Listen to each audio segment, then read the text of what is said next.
अस्सलाम वालेकुम, मैं हूं शजन अजीज। सुनो राउंड अप में आपको खुशामदीद। नाजरीन, इसराइल और ईरान कशीदगी दिन ब दिन बढ़ती जा रही है। इसमें अब यूं महसूस होता है कि दोनों ममालिक के इत्तेहादी ममालिक भी खुलकर सामने आने को तैयार हैं। ये जंग सिर्फ ईरान और इसराइल के लिए खतरा नहीं, बल्कि पूरे खित्ते को जंग की लपेट में लेकर दुनिया के लिए एक खतरा बन सकती है। जुमा से अब तक ईरानी मिसाइल हमलों में 24 इसराइली हलाक और 600 जख्मी हो चुके हैं। इसराइल ने ईरान पर आज ताज़ा हमला किया और दारुल हुकूमत तेहरान में कई धमाकों की आवाज़ें सुनाई दी गई।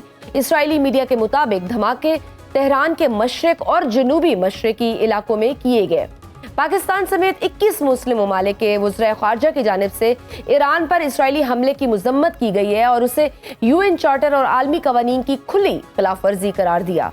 दूसरी जानिब अमरीकी सदर ट्रंप ने इसराइल और ईरान जंग पर अहम बयान देकर दुनिया को तशवीश में डाल दिया है।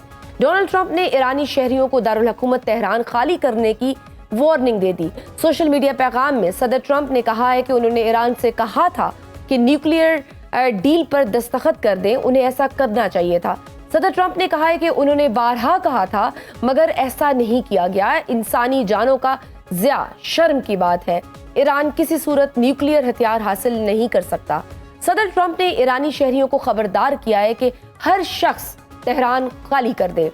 अमेरिका ने इसराइल ईरान जंग के दौरान मशरक़े वुस्ता में इजाफी दफाई सलाहियतें तैनात करने का हुक्म दे दिया। अमेरिका ने मिलिट्री रिफ्यूलिंग जहाज़ों की बड़ी तादाद मशरक़े वुस्ता में भेजी है। मशरक़े वुस्ता में अमेरिकी त्यारा बरदार बहरी जहाज़ की नकलो हरकत भी हुई है। अमेरिका की मशरक़े वुस्ता तैनाती में रिफ्यूलिंग जहाज़ और त्यारा बरदार जहाज़ शामिल है। अमरीकी वज़ीर दिफा के मुताबिक अमरीकी फोर्सेस की हिफाजत हमारी अवलीन तरजीह है। इजाफी तैनाती का मकसद खित्ते में हमारी दिफाई पोजीशन को बढ़ाना है। चीन का अपने शहरियों को फौरी तौर पर इसराइल छोड़ने का मशवरा दिया है। चीन के सफारत खाने ने मंगल के रोज इसराइल में मौजूद अपने शहरियों को मशवरा दिया है कि वो जल्द अज जल्द मुल्क छोड़ दें। WeChat पर जारी बयान में सफारत खाने ने कहा कि इसराइल में मौजूद चीनी शहरियों को याद दहानी कराई जाती है कि वो अपनी ज़ाती हिफाजत को यकीनी बनाते हुए जल्द अज जल्द ज़मीनी रास्तों से मुल्क छोड़ दें। बयान में उर्दन की सिमत जाने की तजवीज़ दी गई है। चीनी सफारत खाने का कहना है कि ईरान इसराइल तनाज़ा मुसलसल शिद्दत इख्तियार कर रहा है। बड़ी तादाद में शहरी इंफ्रास्ट्रक्चर तबाह हो चुका है। शहरी हलाकतें बढ़ रही हैं और सिक्योरिटी सूरत हाल मजीद संगीन हो रही है। कल रात भी इसराइल और ईरान के दरमियान हमलों का सिलसिला जारी रहा। इसराइल की जानिब से ईरान के रियासती टीवी की इमारत को निशाना बनाया गया। इसराइल ने तमाम बैनुल-अक़वामी कवानीन को रोनते हुए तेहरान में वाक़या ईरान के सरकारी टीवी चैनल पर बराह रास्त नशरियात के दौरान हमला कर दिया। ये हमला उस वक्त हुआ जब एक खातून एंकर बराह रास्त नशरियात में इसराइल पर तनकीद कर रही थी। अचानक धमाका हुआ, ताहम खातून एंकर बिल्कुल नहीं घबराई और स्टूडियो से निकल गईं। इस हमले में इतलात के मुताबिक ईरानी न्यूज चैनल के मुतअद्दिद कारकुनान शहीद और जख्मी हुए। इसराइल के इस हमले के बाद ईरान की जानिब से इसराइल पर साइबर हमला किया गया। इसराइली टीवी चैनल 14 लाइव प्रोग्राम के दौरान मुबैना तौर पर हैक कर लिया गया। अजीबो गरीब आवाजें सुनाई दी। बराह रास्त नशरियात करने वाले एंकर हैरानी से देखते रहे। ईरान के साइबर हमलों में इसराइली शहरियों के मोबाइल फोन्स भी निशाना बने। इसराइली शहरियों को पनाह गाहों में जाने और ईंधन जखीरा करने के पैगामात मौसूल हुए। हालिया हमलों को देखकर महसूस होता है कि जंग का दायरा कार दिन ब दिन वसी होता जा रहा है। अलबत्ता अमरीकी सदर ने इस सब में ईरानी हुकाम से मुलाकात के हवाले से कोशिशें शुरू कर दी हैं। अमरीकी सदर डोनाल्ड ट्रंप ने व्हाइट हाउस इंतजामिया को ईरानी हुकाम से जल्द अज जल्द मुलाकात के एहतमाम की हदायत कर दी। डोनाल्ड ट्रंप ने व्हाइट हाउस इंतजामिया को हदायत की है कि वो ईरानी हुकाम से जल्द अज जल्द मुलाकात का एहतमाम करें। अमरीकी टीवी ने यह दावा बाज़ ज़राए की बुनियाद पर किया है। इससे पहले एक और अमरीकी टीवी ने दावा किया था कि सदर ट्रंप ने कौमी सलामती कौंसिल का हंगामी इजलास तलब कर लिया है और वो कनाडा का दौरा मुख्तसर करके इस इजलास की सदारत करेंगे, जो कि व्हाइट हाउस के सिचुएशन रूम में होगा। मौजूदा ईरान इसराइल में तनाज़े में सबसे अहम रोल जो अदा किया जा सकता है वो इस्लामी ममालिक का है। कल हमारे प्रोग्राम में साबिक वज़ीर ख़ारजा खुर्शीद महमूद कसूरी ने भी इस हवाले से अहम तजवीज़ दी थी। उनका कहना था कि 7 इस्लामी ममालिक जो सबसे अहम हैं, जिनमें पाकिस्तान, सऊदिया, कतर, तुर्की, UAE, मलेशिया, इंडोनेशिया शामिल हैं, उनको मिलकर यूरोप और अमेरिका में बाकायदा इस हवाले से मुहिम चलानी चाहिए और मगरिब को ये बावर करवाना चाहिए कि अगर ईरान पर इसराइली जाहरियत में मगरिब ने उसका साथ दिया तो मशरिक़ वुस्ता खुसूसन मुस्लिम दुनिया में मगरिब को लेकर सख्त नाराजगी का अंसर जन्म लेगा। ईरान इसराइल दायरा कार मजीद कितना वसी हो सकता है? मगरिब का झुकाव इसराइल की जानिब है तो क्या मुस्लिम उम्मा भी मुतहिद होगी? क्या पाकिस्तान और सऊदीया ईरान और अमेरिका के माबैन सालसी का किरदार अदा कर सकते हैं? इस सब पर बात करेंगे। हमारे साथ मौजूद हैं साबिक फॉरेन सेक्रेटरी शमशाद अहमद साहब। सर, आपके वक्त का बहुत शुक्रिया। सर, ईरान और इसराइल की हालिया जंगी कशीदगी को मद्देनजर रखते हुए क्या आप समझते हैं कि इसका हदफ ईरान के सिर्फ मुमकिन जोहरी प्रोग्राम को खत्म करना हो सकता है? क्या ये जंग ईरान के एटमी अज़ाइम को वाकई रोक सकती है? आपके सवालों का जवाब सिर्फ एक ही है कि ईरान बजाते खुद इसराइल के लिए एक बहुत बड़ा मसला रहा है। मसला इन द सेंस के जो उनके अज़ाइम हैं इसराइल के और उसके सपोर्टर जो हैं अमेरिका, दोनों का बुनियादी तौर पर ईरान के साथ यही जौहरी प्रोग्राम के हवाले से मसला रहा है। वैसे ये पहले मसला नहीं होता था, मैं आपको बता दूं, आजकल की बात नहीं है। मतलब है कि आजकल की बात ये इशू सरफेस करके आ गया है, लेकिन ये जौहरी मसला जो है ये 25 साल हो गए इस मसले को शुरू हुए। 2003 में अमेरिका ने ईरान की वो फैसिलिटीज जो अमेरिका ने ईरान में बनाई थी 50s में जब शाह का वक्त था, और वो न्यूक्लियर फैसिलिटीज जो थी वो कभी अमेरिका को परेशान नहीं करती थी, मगर 2002 या 3 में आकर अमेरिका ने not as a matter of necessity but choice फैसला ये किया कि ईरान को किसी तरीके से परसुएट किया जाए कि अपने जो न्यूक्लियर फैसिलिटीज हैं इनको एक खास लिमिट के अंदर ले आए। तो इस हवाले से उसने अपने 3 जो साथी थे अमेरिका के, बरतानिया, फ्रांस और जर्मनी, उन 3 के जिम्मे लगाया कि आप ईरान के साथ नेगोशिएट करें कि न्यूक्लियर एनरिचमेंट जो है, यूरेनियम एनरिचमेंट, उसको कंट्रोल किया जाए। तो उन्होंने कोई सख्ती नहीं की ईरान के साथ। वो they were not in favour of imposing sanctions, तीनों ममालिक, क्योंकि उनके अपने ताल्लुकात भी थे ईरान के साथ। उसके अलावा उनकी मफादात भी ईरान के तेल के साथ वाबस्ता थे। तो वो फिर अमेरिका उनसे मुतमईन नहीं हुआ, तो 2006 में अमेरिका ने सलामती कौंसिल का इजलास बुलाकर ईरान पर सैंक्शन लगा दिए। सैंक्शन लगा दिए और फिर साथ ही एक ग्रुप बना 5+1, यानी 5 परमानेंट मेंबर सिक्योरिटी काउंसिल के और 6ठा जर्मनी। इनके जिम्मे हुआ कि आप डायलॉग करें। तो फिर वो डायलॉग 3-4 किस्तों में हुए, मुख्तलिफ वेन्यूज थे, और फिर बिलाखिर वियना में जुलाई 2015 में एक न्यूक्लियर डील हो गया था, और जिसके नतीजे में एक joint comprehensive plan of action तश्कील दिया गया था, और 5 पॉइंट्स थे उसके, और तय ये पाया था कि ईरान अगर ये करेगा तो हम सैंक्शन उठा देंगे, अगर ये ना किया तो सैंक्शन नहीं उठाएंगे। और उसकी टाइम लिमिट भी थी, कोई 10 साल के करीब था। बिल्कुल। लेकिन वो सब आने से पहले, 10 साल की लिमिट होने से पहले ही वहाँ ओबामा इलेक्शन में हार गया। उसके बाद हार क्या गया, अपनी टर्म मुकम्मल कर ली, दूसरी टर्म, और उसके बाद फिर ट्रंप आ गया। ट्रंप की पहली टर्म शुरू हुई 2016 में, और 2016 में आते ही इसने 1-2 चीजें ऐसी की जो इसराइल को पुश करने के लिए थी। ये शुरू से इसराइल को सपोर्ट करता है, और पहला काम इसने ये किया कि ये जो जेरूसलम है उसको इसराइल का दारुल खिलाफा रिकॉग्नाइज कर दिया, और साथ ही अपना सफारत खाना भी है वो तेल अवीव से जेरूसलम शिफ्ट कर दिया। जी बिल्कुल। और ये एक ऐसी पोजीशन थी जो कभी भी किसी भी अमेरिकन एडमिनिस्ट्रेशन ने पहले नहीं सोची थी, और ना ही वो सपोर्ट करते थे, बल्कि अमेरिका में डेमोक्रेट्स बिल्कुल, और अब्राहम अकॉर्ड पे भी उन्होंने काफी काम किया। ऑलमोस्ट ग्रेटर इसराइल के लिए, वो बड़े करीब करीब पहुंच चुके हुए थे। बिल्कुल सर, बट यू थिंक अब करंट सिचुएशन में जो मुज़ाकरात, क्या अब जो सबटाज किए इसराइल ने, आप क्या दोबारा से हो सकते हैं? आपके ख्याल में इसराइल जंग का आपके नज़दीक कोई सफारती हल मुमकिन है? क्योंकि अब तो बज़ाहिर अमेरिका की मुदाखलत भी नज़र आ रही है। वी नो इट के वैसे तो थ्रू आउट ही रही है, पीछे से उनकी मुदाखलत के बगैर ये इतना बड़ा स्टेप नहीं ले सकता था इसराइल। अगर अमेरिका जंग में आता है सर बराह रास्त, तो इस जंग का इख्तिताम कहाँ होगा? पहली बात तो ये है कि इसराइल का हमला बजाते खुद उस डायलॉग को सबोटाज करना था जो ट्रंप ने शुरू किया था इनके साथ जी। और क्योंकि इसराइल को खदशा हो रहा था कि कहीं ये डायलॉग जो है इससे वो डील ना हो जाए जो इसराइल को नाकाबिले कबूल हो, तो ये जंग शुरू हुई नेतन्याहू ने इसी वजह से की थी। और अब चूंकि हालात बहुत संजीदगी की तरफ चले गए हैं, बहुत पेचीदा हो गए हैं, तो America in any case Trump जब तक है तो वो इसराइल की सपोर्ट करेगा जी। लेकिन अभी जो लेटेस्ट सिचुएशन है वो ये है कि G7 की मीटिंग वहां जल्दी छोड़कर ट्रंप वापस वाशिंगटन आ गया है और उसकी कम से कम डिक्लेरेटरी पोजीशन यही है कि वो कोशिश करेगा कि मिडिल ईस्ट में सिचुएशन को डी-एस्केलेट किया जाए।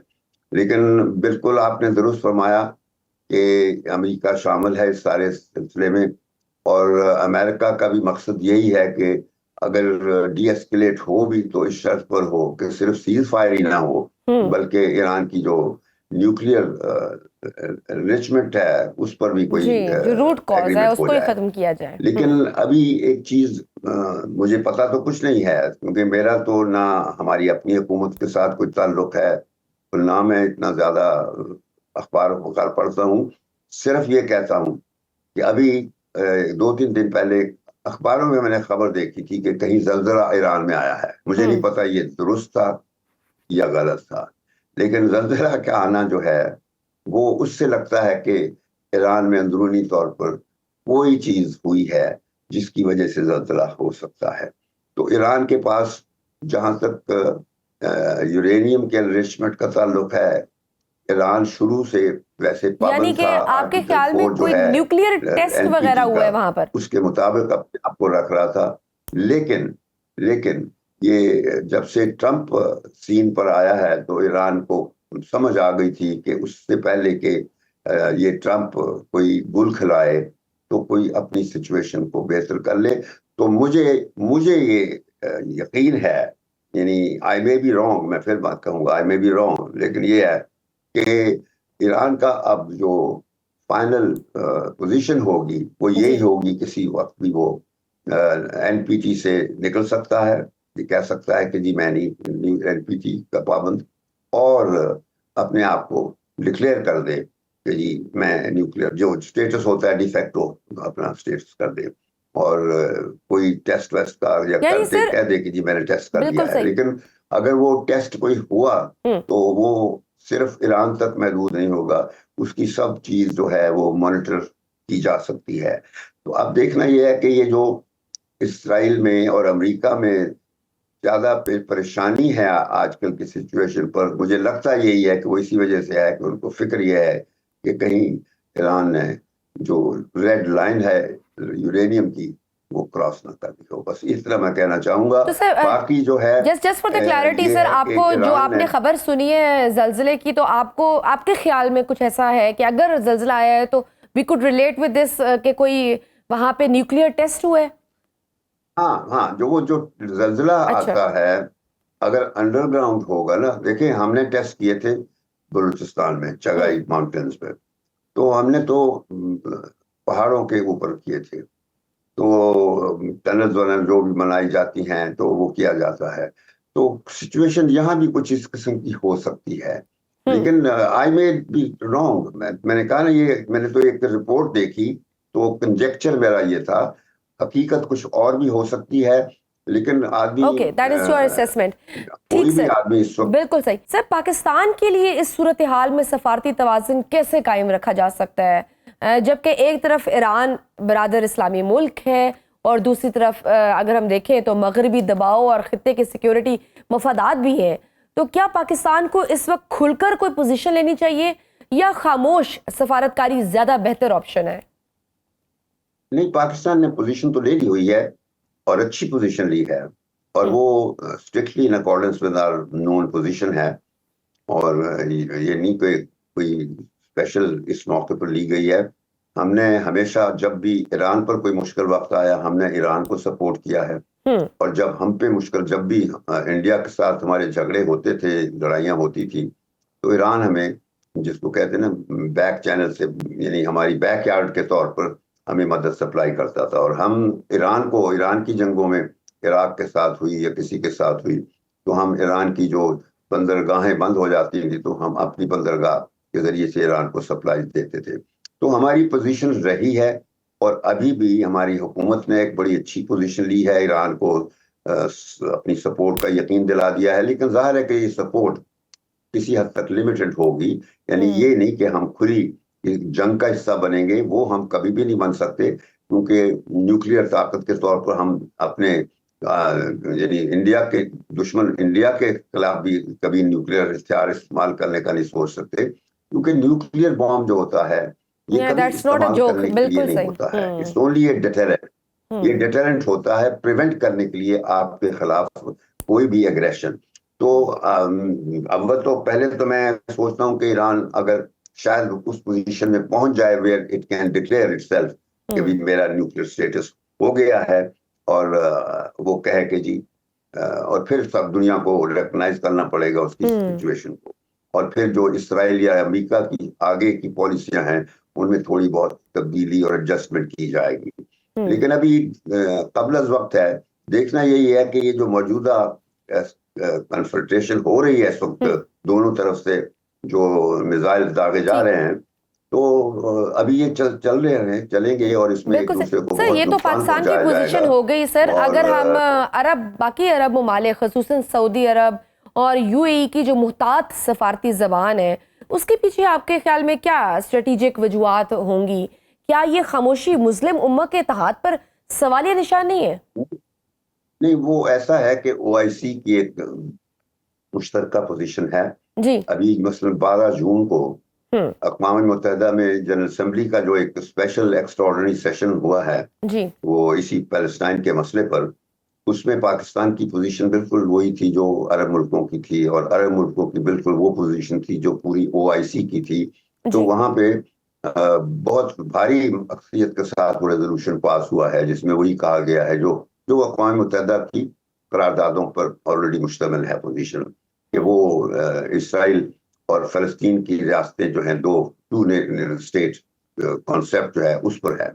और वो सारे अरब ममालिक ने मिलकर वो पोजीशन अपनाई थी। 2002 में बेरूत में एक इनिशिएटिव लिया था क़ुरान प्रिंस अब्दुल्ला ने, जिसमें ये टू स्टेट पॉलिसी पर अरबों की जो एक्सेप्टेंस थी वो कमिट की गई थी। लेकिन उसकी शराइत ये थी कि इसराइल जो है फलस्तीन रियासत को भी तस्लीम करेगा और फलस्तीनियों को, रेफ्यूजीज को वापस फलस्तीन जाने की इजाजत देगा। तो वो एक यानी जनरली एक्सेप्टेड सॉल्यूशन है। हल कोई भी होगा तो वो उसके मुताबिक होगा। तो उस रेजोल्यूशन को रीट्रेट किया गया है ये जनरल असेंबली ने, जो आजकल हो रहा है, इजलास एक्स्ट्राऑर्डिनरी सेशन हुआ है। लेकिन सलामती कौंसिल खामोश है, क्योंकि वहां पर अमेरिका का सलामती कौंसिल तो फिर जो गजा में हुआ उसमें भी वो खामोश था। आज सिर्फ अमेरिका खामोश नहीं है, सारी इस्लामी दुनिया खामोश है। मुझे बताइए किस इस्लामी मुल्क में इसराइल के खिलाफ कोई जुलूस निकाले जा रहे हैं? Except Iran. Sir, the last question, very important question sir. Iran मैं कहना ये चाहता हूँ, मेरी बात सुन लीजिए, पहले बात सुन लीजिए। जितने प्रोटेस्ट हो रहे हैं वो यूरोप में हो रहे हैं, अमेरिका में हो रहे हैं, फलस्तीनियों के हक में जो हो रहे हैं, बिल्कुल, और गैर मुस्लिम मुल्कों में हो रहे हैं, मुस्लिम मुल्कों में नहीं हो रहे हैं। तो जब तक मुसलमान दुनिया जो है वो अपनी कमजोरी पर कायम रहेगी, बड़ी स्ट्रेंथ के साथ कायम रहेगी, उस वक्त तक कोई भी मुस्लिम दुनिया का मसला सही तरीके से हल नहीं होगा। बस ये है। True. Sir, last question. Iran ने हालिया अरसे में चीन, रूस और कुछ खलीजी ममालिक के साथ भी ताल्लुकात मजबूत किए हैं। तो आपके ख्याल में क्या ईरान इन ताल्लुकात को एक सफारती ढाल के तौर पर इस्तेमाल कर रहा है? क्या ये हिकमत अमली कारगर साबित होगी? नहीं, ये आपका सवाल बड़ा अच्छा है। रूस और चाइना जी। ये ईरान की सपोर्ट किसी हद तक करते रहे हैं पहले भी। और आपको याद होगा कि सीरिया में जब ये अमेरिका ने एक चढ़ाई की थी, दाइश जो बाद में दाइश बन गई थी, जी। थे वो अमेरिका के सिपाही, और पैसा खलीजी रियासतों ने दिया था, अरब लोग थे। तो वो सीरिया पे हमला था उस वक्त बशर अल असद के खिलाफ। तो वो कई साल, एक 10, 12, 15 साल वो लड़ाई चली। और उसके दौरान रशिया, ईरान ने क्या है, चाइना ने ईरान की सपोर्ट करते रहे मुनासिब तरीके से। तो अभी भी यही है कि रशिया ने ऑलरेडी कहा है कि जी सीज फायर होना चाहिए, इसराइल को बाकायदा एड्रेस करके कहा है, और चाइना ने भी। और चाइना ने अगले दिन ही ईरान के फॉरेन मिनिस्टर के साथ बात हुई, चाइना के फॉरेन मिनिस्टर वांग यी हैं, उन्होंने बात की है। तो मकसद ये है कि चाइना और रशिया की सारी हमदर्दियां सिर्फ ये है कि वो लोग, वो ताकतें जंग में नहीं, फिजिकली नहीं शामिल होंगे, लेकिन अदरवाइज वो सपोर्ट करेंगे। और इसी वजह से अब अमेरिका और इसराइल को भी ये अलर्टनेस हो गई है कि अब सिलसिला बदल सकता है। तो इस वजह से बदल सकता है, बिल्कुल, कि बेटर सेंस प्रिवेल्स। और सर जिस तरह का फिर ईरान ने रिस्पॉन्स दिया है वो भी एक उनके लिए मेरे ख्याल से बड़ा एक्सपेक्टेड था। Thank you very much. Former foreign secretary Shamshad Ahmed sahab हमारे साथ मौजूद थे। नाज़रीन, गुफ्तगू आपने सुनी। वक्त छोटी सी ब्रेक का, देखते रहिए सुनो round up. Welcome back to सुनो राउंड अप। इस सब पर बात करने के लिए प्रोग्राम के इस हिस्से में हमारे साथ मौजूद हैं दिफाई तज्जियाकार air marshal retired Amir Masood साहब। सर, आपके वक्त का बहुत शुक्रिया। सुनो राउंड अप में आपको वेलकम करते हैं। आमिर साहब, ये बताइएगा कि ईरान ने जिस तरह से इसराइल पर हमले किए, इसराइल का सबसे बड़ा मान था आयरन डोम का, वो भी कारामद साबित नहीं हो सका। आयरन डोम को जेर करते हुए हमले कामयाब बनाना ईरान की कितनी बड़ी कामयाबी है? जी, बहुत शुक्रिया आपका, थैंक यू वेरी मच। बिस्मिल्लाहिर्रहमानिर्रहीम। देखिए जी, जिस तरह से ईरान के ऊपर हमला इसराइल ने किया था, और जिस फेरोसिटी के साथ और जिस तादाद में उसने अपना इक्विपमेंट इस्तेमाल किया, और जिस प्रिसिजन के साथ, तो मैं समझता हूँ कि काफ़ी सारा नुकसान उनको हुआ था पहले दिन। और हम सब का ये ख्याल था, और ज़्यादातर लोग जो इसमें तज्जिया भी कर रहे थे, और जिन लोगों ने अपने मिलिट्री के लिहाज से इन चीज़ों को देखा भी है, तो उनका अंदाज़ा यही था कि जिस तरह इसराइल पहले जिन पे हमले करता रहा है, तो रिएक्शन नहीं आया कभी भी। तो ईरान का भी चूँकि काफ़ी सारा न्यूक्लियर का, मिसाइल का जो प्रोग्राम था, उनको इन्होंने अपना हदफ बनाया। और काफ़ी सारी, सबसे बड़ी बात ये कि लीडरशिप जो थी उनकी मिलिट्री की, उसको नुकसान पहुँचाया और उनको मारा भी। और साइंसदान जो थे, ह्यूमन रिसोर्स के लिहाज से नुकसान हुआ। तो हमारा ये अंदाज़ा था कि शायद ईरान के पास अब काफ़ी असला नहीं मौजूद और ऐसी लीडरशिप नहीं मौजूद कि जो उनको रिस्पॉन्स दे सके। और इससे भी ज़्यादा जो इम्पोर्टेंट चीज़ थी वो ये थी कि अंदर ही से कुछ ऐसे स्पाई भी मौजूद थे ईरान के, जिन्होंने हुकूमत को और जिन्होंने फ़ौज को काफ़ी नुकसान पहुँचाया, और फ़ौजी तंसीबात को भी नुकसान पहुँचाया। तो इन तमाम चीज़ों के होते हुए किसी भी मिलिट्री को बैलेंस रखना, या किसी भी मिलिट्री को अपने पाँव पे खड़ा होना, इन तमाम वाक़यात के बाद बड़ा मुश्किल हो जाता है। लेकिन हम सब ने देखा कि पहले जो 24 घंटों में जितना नुकसान हुआ, उसको ना सिर्फ उन्होंने अब्ज़ॉर्ब किया, उसको बर्दाश्त किया, बल्कि उसके बाद उन्होंने एक बहुत मुतहर्रिक किस्म का, बड़ा ताकतवर किस्म का रिस्पॉन्स दिया, ईरान की तरफ से आया। और जिस तरह आपने कहा कि उनकी आयरन डोम, देखें उनका जो सिस्टम पूरा मौजूद है ये डिफेंस का, आयरन डोम जो है वो सबसे आखिर में आता है। उससे आगे जो हैं वो एरो 1, एरो 2 मिसाइल्स लगे हुए हैं, जिनकी रेंजेस जो हैं वो तकरीबन 2000 किलोमीटर तक के जो आ रहे होते हैं मिसाइल। उन सबको इंटरसेप्ट करते हैं। उसके बाद डेविड स्लिंग है जो बड़ा इनका पोटेंट सिस्टम है और जो तकरीबन 350-400 किलोमीटर से लेकर 90 और 70 किलोमीटर तक वो उसको करता है और 70 के बाद ये शुरू होता है आयरन डोम जो कि 5 किलोमीटर तक। तो ये तकरीबन 5 किलोमीटर से लेकर 2000 किलोमीटर तक एक 3 लेयर्ड सिस्टम है। जी और बड़ा उसके अलावा अगर आप देखें तो इनके जो ममालिक जो इनकी मदद कर रहे थे जिनमें मुस्लिम ममालिक भी शामिल हैं, जॉर्डन के अंदर पैट्रियट बैटरीज हैं, अमेरिका के अपने लोग मौजूद हैं और उन्होंने इंटरसेप्ट करने की कोशिश की। इसके अलावा सैटेलाइट की इंफॉर्मेशन थी, इंटरसेप्शन के लिहाज से अमेरिका इनकी बहुत मदद कर रहा था। तो ये सब के होते हुए इन तमाम दफाई तनसीबात जो हैं सिस्टम्स के होते हुए अगर ईरान के मिसाइल ने जाके अपने कुछ मिसाइल उनके इस सिस्टम को एंटर हुए हैं और उन्होंने टारगेट्स को एंगेज किया है, तो मेरा ये ख्याल में ये बहुत बड़ी फतह है ईरान के लिए और विच ये इज वेरी शो करता रिमार्केबल। है बिल्कुल सही कि उनकी सर। मिसाइल की टेक्नोलॉजी बहुत मजबूत है। बिल्कुल सही। ईरान ने मजीद मिसाइल और सख्त तरीन जी। हमलों का इंदिया भी दिया है, तो ईरान के पास कौन से ऐसे मिसाइल मजीद मौजूद हैं जो इसराइल को हालिया तबाही से भी ज्यादा नुकसान पहुंचा सकते हैं? देखिए जी, ईरान के पास बहुत सारे मिसाइल की इन्वेंट्री है इस पूरे रीजन में।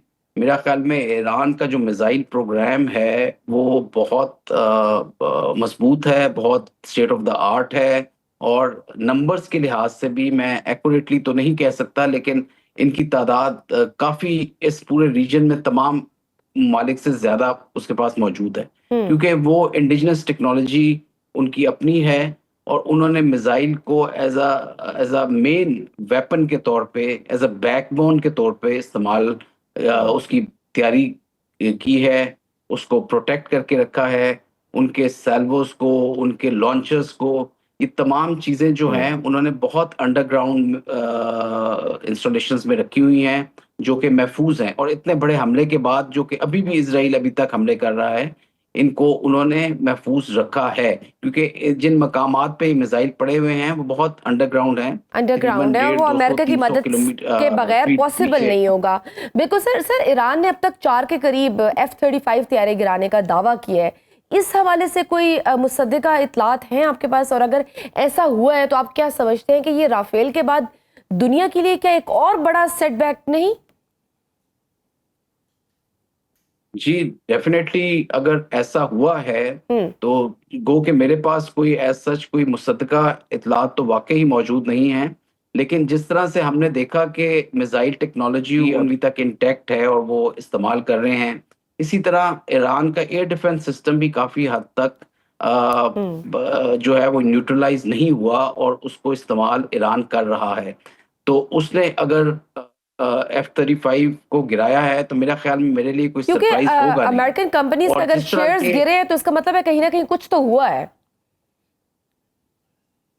जी बिल्कुल, देखें वैसे भी जिस तरह की इस वक्त एंगेजमेंट हो रही है, हवा में जितने प्रोजेक्टाइल्स चल रहे हैं दोनों तरफ से और दरमियान में जितने ममालिक आते हैं और वो जिस तरह से इंटरसेप्शंस भी कर रहे हैं, तो मेरा ख्याल में अगर ईरान ने खुद नहीं तो कम से कम जो बॉर्डर कंट्रीज हैं उनके एयर डिफेंस सिस्टम भी इस्तेमाल हो रहे हैं और बहुत ज़्यादा मेरा ख्याल में कंफ्यूजन वाला एलिमेंट या फॉग ऑफ वॉर जिसे कहते हैं वो ज़रूर मौजूद होगा। और अगर कोई जहाज F-35 लेवल का अगर गिरता है तो इसमें कोई बहुत हैरानकुन बात नहीं होनी चाहिए और ये मुमकिन है, क्योंकि अमेरिका ने जितने भी इंगेजमेंट्स किए हैं अपनी इराक में भी, अफगानिस्तान में भी और बाकी जगहों पे भी, तो जब भी बड़े ऑपरेशंस किए हैं तो उनके जहाज एक आधा जहाज ज़रूर ज़ाया हुआ है। तो मुझे ज़ाती तौर पे कोई सरप्राइज़ नहीं होगा कि अगर इज़राइल के 3-4 जहाज़ या उनमें से अगर कोई F-35 है, उसको वो तबाह हुआ हो या उसको नुकसान पहुँचा हो, ये बहरहाल मुमकिन ज़रूर है। बिल्कुल नाजरीन, वक्त छोटी सी ब्रेक का, देखते रहिए सुनो round up. Welcome back to सुनो राउंड अप। ईरान के हमलों में सर ये भी एक बताया जा रहा है कि इसराइल के कई दिफाई प्लान्स और इमारतें तबाह हुई हैं। तो ये हालिया तारीख में पहली बार नजर आया है कि इसराइल के अंदर मिसाइल लगने से उनके डिफेंस को नुकसान हो रहा है। तो साइकोलॉजिकल वॉरफेयर में ईरान किस हद तक कामयाब हुआ है? जी, डेफ़िनेटली जिस तरह मैंने आपसे पहले भी अर्ज़ किया कि ईरान ने अपने आप को जिस तरह से कमबैक किया है हम्म। और जो उसकी लीडरशिप ने जिस तरह से रिस्पॉन्स दिया है, तो ये साइकोलॉजिकल वॉरफेयर के लिहाज से भी और अदरवाइज़ भी अगर आप देखें तो उन्होंने ये शो किया है कि वो they would rather go down और die on their feet than to go and on their knees. तो उन्होंने एक कौम और एक ज़िंदा कौम होने की ज़रूर निशानी दी है। मैंने जिस तरह आपसे पहले ये भी गुज़ारिश की कि इज़राइल ने ज़्यादातर जितने भी हमले जब किए हैं डिफरेंट ममालिक में या डिफरेंट इंस्टॉलेशंस पे या डिफरेंट इन्होंने जब भी अपनी स्ट्राइक्स की हैं तो इनके अगेंस्ट रिस्पॉन्स बहुत कम आया है। हम्म। और ये ज़्यादातर जिस तरह हमास और हिज़्बुल्लाह वग़ैरह और इवन सीरिया और ये हूथीज़ जनरली नॉन स्टेट एक्टर्स के खिलाफ इनके ज़्यादा ऑपरेशंस रहे हैं, लेकिन ईरान ने ये साबित किया है कि वो एक ज़िंदा कौम है और उनको आसान नहीं लिया जा सकता। उन्होंने रिस्पॉन्स जिस तरह से दिया है, इंडिया के पहले जो सेकंड डे था उसमें उन्होंने उनकी दिफाई जो उनका हेडक्वार्टर था उसको निशाना बनाया और इसके बाद से कंसेक्टिवली कम से कम 8 से 10% मिसाइल जो हैं वो ईरान के ज़रूर पेनिट्रेट कर रहे हैं इज़राइल के डिफेंसेस को हम्म। और नुकसान भी पहुंचा रहे हैं और एक ज़रूर उधर एक आलम है इस चीज़ का, अनसर्टेनिटी का, फियर का और उनको ये डर ज़रूर है कि कोई ना कोई मिसाइल किसी वक़्त किसी भी जगह पे लग सकता है और जो कि लग भी रहे हैं। सर, इसमें तो कोई डाउट नहीं है कि अमेरिका की सपोर्ट के बगैर तो ये पॉसिबल नहीं था। और जिस तरह से ट्रंप इशारों में इस बात का तज़किरा करते हैं और ईरान को वार्निंग देते नजर आते हैं कि वो इस जंग में इसराइल के साथ शामिल हो सकते हैं, आप क्या समझते हैं कि वाक़ईतन अमेरिका इस जंग का बराह रास्त शरीक बन सकता है? और अगर ऐसा हो जाता है तो ईरान समेत इस पूरे खित्ते को किस खतरे का सामना होगा? देखिए जी, अमेरिका तो मैं समझता हूँ बराह रास्त शरीक बन चुका हुआ है। सिवाय इसके कि उसके अपने ट्रुप्स इन्वॉल्व नहीं हैं, जो अगर हो सकता है इसराइल के अंदर इन्वॉल्व हों या कम से कम उन बेसिस पे जो कि मुसलमान कंट्रीज़ की हैं, जो कि इर्द-गिर्द चाहे वो कतर है, कुवैत है, बहरीन है और इसके अलावा इराक है। इन तमाम ममालिक में जॉर्डन में अमेरिका की प्रेज़ेंस है। ये तमाम ममालिक जो हैं, ये किसी न किसी हद तक कुछ सपोर्ट ज़रूर दे रहे हैं इज़राइल को उनके ऑपरेशंस में। और उन तमाम जहाज़ों को जो कि इज़राइल से उड़ते हैं और रिफ्यूलिंग करते हैं, ग्रीस में भी उन्होंने रिफ्यूलिंग की है। फिर इसके अलावा बर्तानिया ने, फ्रांस ने और जर्मनी ने खुला-खुला बताया है कि हम इज़राइल को सपोर्ट करते हैं और हम नहीं चाहते कि किसी किस्म का न्यूक्लियर प्रोग्राम डेवलप किया जाए ईरान को और उसकी रेजीम जी। चेंज में वो किसी हद तक बल्कि काफ़ी हद तक मदद भी कर रहे हैं। तो ये तमाम इंटरनेशनल एनवायरनमेंट्स जो हैं और वो कंट्रीज जो कि मुसलमान कंट्रीज भी हैं जो कि इसराइल से लेकर ईरान तक दरमियान में मौजूद है, ये तमाम हॉस्टाइल हैं ईरान के अगेंस्ट। हम्म। तो ये चीज़ एक बड़ी ईरान के लिए आइसोलेशन वाली चीज़ है और ये अगर आप देखें तो कोई भी मुल्क अगर आप कल पाकिस्तान को भी इस सिचुएशन में प्लेस करें तो बड़ा मुश्किल हो जाता है सर्वाइवल ऐसे मुल्क का जिसके इर्द-गिर्द के तमाम नेबर्स जो हैं वो हॉस्टाइल हों और दुनिया की जो आलमी ताकतें हैं, जो वेस्ट है सारा, जिस साइड पे ये मौजूद है खुद भी, वो भी उनकी मदद ना कर रहा हो बल्कि उनके अगेंस्ट हो और आपका एक ऑलमोस्ट स्ट्रेटेजिक पार्टनर जिसे आप रशिया जो था वो ईरान के काफ़ी करीब रहा हुआ है। जी। उसने भी कोई खातिर ख्वाह किया बल्कि किसी किस्म की हेल्प ना की हो आपकी इस मौके पे। तो ये चीज़ ये साबित करती है कि किस तरह तमाम ममालिक जो हैं वो इसके रेजीम चेंज के फ़ेवर में हैं और वो इज़राइल को तो इजाज़त दे रहे हैं न्यूक्लियर प्रोग्राम की और ईरान को किसी हद तक भी अपने सर्वाइवल के लिए या अपनी बका के लिए ये इक़दामात करने की इजाज़त नहीं है। तो जी, सर, इस आप सिचुएशन जो में है हम आपके क्या साथ हैं। वो मौजूदा लीडरशिप को भी टारगेट कर सकते हैं? जी, जो लीडरशिप को पॉलिटिकल बिल्कुल टारगेट कर लीडरशिप है। सकते हैं ये और जब ये अगर तो लीडरशिप ईरान की खड़ी रही हम्म। और वो इस तरह से हमलों का जवाब देती रही और अपनी तरफ से रिस्पॉन्स देती रही, तो मुझे लगता है कि आखिर में इनके पास यही ऑप्शन होगी कि एक प्रॉपर किस्म का कोई अटैक किया जाए या उनको हर तरफ से इंसर्कल करके अंदर कुछ ऐसी फौज के लोग या कमांडोज को उतारा जाए जिनसे फिजिकली तौर पे रजीम को चेंज करवाया जाए और एक केओस क्रिएट किया जाए।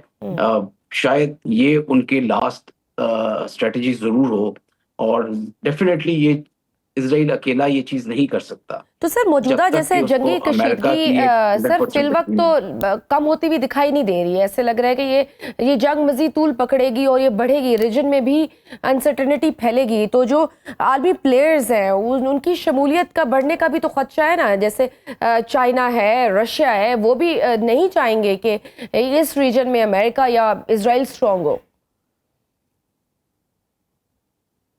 जी देखें, इसमें कोई शक नहीं कि वो डेफिनेटली नहीं चाहेंगे, और जिस तरह से वो ना सिर्फ अमेरिका एक अपने आप को असर्ट करने की कोशिश कर रहा है, उसी तरह से इजराइल जो है वो इस पूरे रीजन का बुली बना हुआ है। उसने, अगर आप देखें तो जब जो कुछ उसने एक्शन किया सीरिया में हुआ, यहाँ वो गाजा में हुआ, यहाँ वो लेबनान में हुआ, यहाँ फॉर दैट मैटर जब हुतीस के अगेंस्ट हुआ, इन सबको जो ईरान के इन्फ्लुएंस वाले एरियाज थे उन सबको कमजोर किया गया।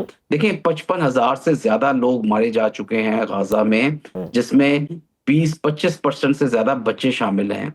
तो अगर उस वक्त कोई ताकत नहीं उसे रोक सकी, अभी जब इन्होंने अटैक किया और न्यूक्लियर लीडरशिप को, ईरान की और मिलिट्री लीडरशिप को निकाला, तो घरों पे हमले किए और उनमें अपार्टमेंट्स में भी हमले किए। एक अपार्टमेंट में जहां पे उन्होंने 2 लोगों को मारा जो कि मिलिट्री लीडरशिप के थे, उसमें 60 लोग से ज्यादा मारे गए, जिसमें 25-30 बच्चे शामिल थे।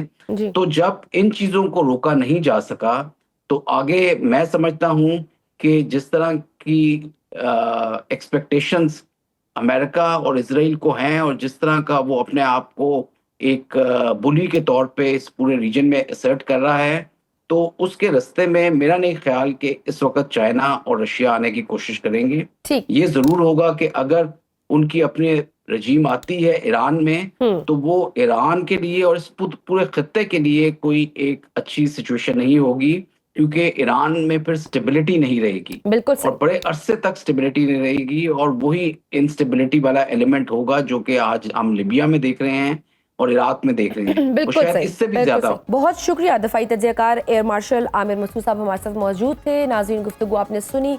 आज के प्रोग्राम में बस इतना ही। इजाजत दीजिए, अल्लाह हाफ़िज़।